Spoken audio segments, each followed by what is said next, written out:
Adekunle was about to have his bath when his wife stopped him. Honey, I hope you know you can't use the water because you didn't pay for it, Tiwalola said. Babe, but I just lost my job. Honey, I don't care. Go to our next compound neighbor and draw water from their well. It is free.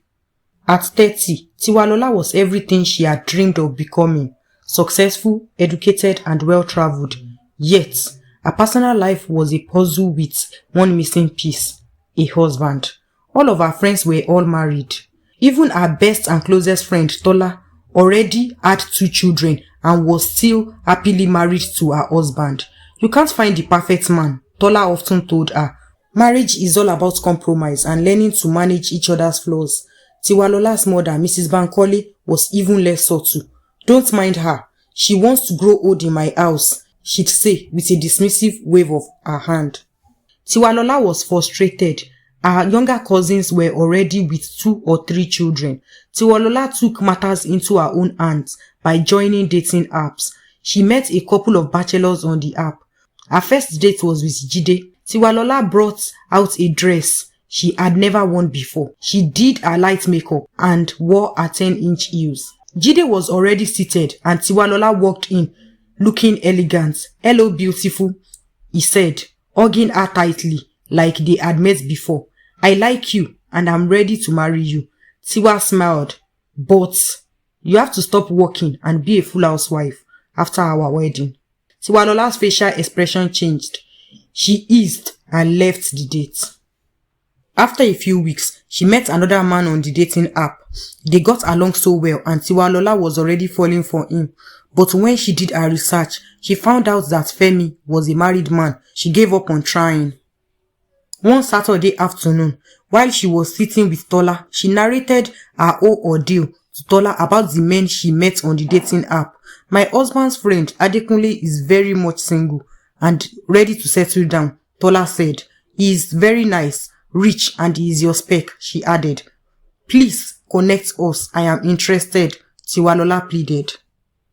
Adekunle and Tiwalola exchanged contacts and hit it off immediately. They spent many hours video calling each other and chatting. Everyone, including Mrs. Bankole, noticed how bubbly Tiwalola had been ever since she met Adekunle. Soon, they set a date to meet. Adekunle booked a dinner date in a rooftop luxurious restaurant. Everything about the date was going well until it was time to pay. Your card? The waiter asked Adekunle. Adekunle nodded confidently. Moments later, the waiter returned, frowning. Sir, you only paid for your half. Adekunle turned to Tiwalola, unfazed. You ate too. You will need to pay for your share. It's only fair. Tiwalola's face turned red with embarrassment and anger. Really? Are you being serious right now? Tiwalola shockingly asked. Yes, you should be able to pay for what you ordered, just as I have paid for mine. So there is no cheating, Adekunle said firmly. Tiwalola opened her purse and brought out her card. She paid for both of them and left angrily. On getting home, she called her best friend, Tola, and narrated all that happened on the date. You can talk this out, Tiwalola, Tola said. The next morning, she told her mother everything that had happened the night before. My daughter, she said, holding onto her hands. There is no perfect man anywhere. If splitting the bill is the only problem, then you have no problem. You are successful and you can take care of yourself. Give him a chance, her mother added. Despite her anger, Tiwalola couldn't ignore Adekunle's persistent efforts. Adekunle didn't stop calling Tiwalola. He would send her flowers every day. Tiwalola decided to hear him out. I am so sorry, Adekunle pleaded. My mother was a full housewife and my father shouldered all our responsibilities, but the stress of keeping up with our bills killed him, and after our father died, my mother had to start from scratch. She catered for my sister and I. She was burdened with no help. It was a really difficult time for me and my family. Since then, I promised myself I would marry someone who could support me, Adekunle added. They reconciled and started dating. 3 months later, they got married. Their marriage was unlike anything Tiwalola imagined.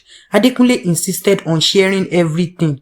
He did not only share the bills, but also shared the chores. He drew a timetable and stuck it on the wall of their matrimonial bedroom. Adekunle would cook, clean, wash the dishes and go to the market when it was his own turn. They took turns to do all the chores. One fateful morning, the electricity suddenly went off. Tiwalola asked Adekunle to top up the prepaid meter. "Send me your half," he replied. "I don't have enough on me right now," Tiwalola said softly. "Can you lend me some till the end of the month?" Adekunle's expression hardened. "You know my principles, no cheating, and I still stand by it," Adekunle said. He stopped Tiwalola from using anything in the house that had to do with electricity up until she paid her own share. It wasn't long before Tiwalola started an online business to keep up with the demands of their 50-50 agreements. Her entrepreneurial spirit flourished even as she occasionally vented to Tola about their unconventional setup. One Saturday afternoon, Tola visited Tiwalola only to see her washing her husband's car. "Tiwalola," Tola shouted. "What are you doing? Why are you washing his car? Where is your husband?" Tola asked, looking furious. "My dear, everything in this house is 50-50, including house chores," Tiwalola replied. "You are one of the people that said no marriage is perfect, and this is fine by me. I don't have to cook or clean every day. I only do it when it is my turn. It is a win-win," Tiwalola added. Tola stood there in awe. Months later, Tiwalola became pregnant and the shared responsibility didn't stop. They still shared everything, including the antenatal bills and money for baby things.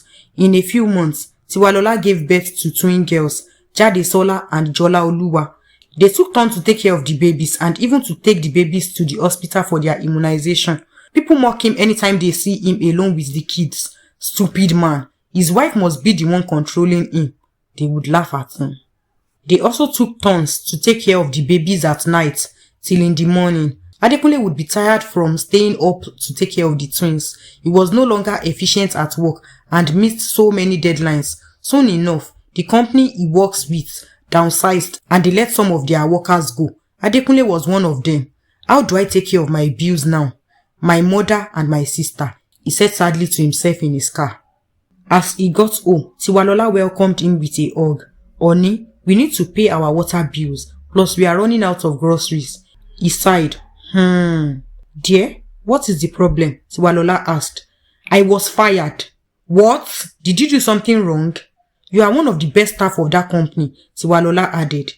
"Do you know what? Go and freshen up and come down to it. We will sort this out much later." About a week later, Adekunle was about to step into the bathroom when Tiwalola appeared in the doorway. Arms crossed, a look of determination on her face. "Honey," she said sharply, "you know you can't use the water because you didn't pay for it. Remember your 50-50 principle." Adekunle froze. "Babe," he started, his voice heavy with exhaustion. "You know I just lost my job." Tiwalola tilted her head, her expression unyielding. "That is not my problem. If you need water, go to the next compound and fetch it from their well. It is free." It felt like the whole world crashed on him when people saw Adekunle fetching water from the next compound. His wife is the head of the family. What a poor man, people would gossip. The next day, Tiwalola made breakfast. Adekunle was already seated, waiting to be served, but Tiwalola served herself only. "Honey, where is my food?" he asked. "Food? Food, you say? But you didn't pay for the food. Or have you forgotten your 50-50 principle?" Tiwalola said. "But you know I don't have a job," Adekunle said quietly. "I know, but I don't have a choice. I'm just respecting my husband's principle," Tiwalola said respectfully. Adekunle was putting up with everything until the straw that broke the camel's back happened. It was that time of the year. The house rent was due. Adekunle got back in the evening. He knocked, but Tiwalola didn't open the door. She talked to Adekunle through the living room window. "My husband, my king, my everything. I can't open the door for you. You haven't paid your part of the rent. When you pay, I will let you in." Tears rolled down Adekunle's cheeks. He called Tiwalola's mother and his mother. After they arrived, Adekunle went on his knees. "Please help me beg my wife. I have wronged her and I know I am being punished for what I did. Losing my job was part of the punishment." "Wait, what? You lost your job?" Adekunle's mother shouted. "But your wife always sent us money and food, saying it was from you." Adekunle's mother pleaded with Tiwalola. "Mama, I am not angry. I am just respecting what my husband wants." Tiwalola forgave Adekunle and he worked on being a better husband and a provider with his supportive wife. Things changed for better in no time for their family. This story shows that no marriage is perfect and both partners must compromise and manage each other. Sticking too much to strict rules like 50-50 and equal responsibilities can cause problems, but understanding and supporting each other in rough times can make the marriage work better. I hope you enjoyed the story. If so, please like the video, share it with your family and friends, comment on it, and don't forget to subscribe to the channel and tap on the notification bell for more interesting stories like this one. Goodbye.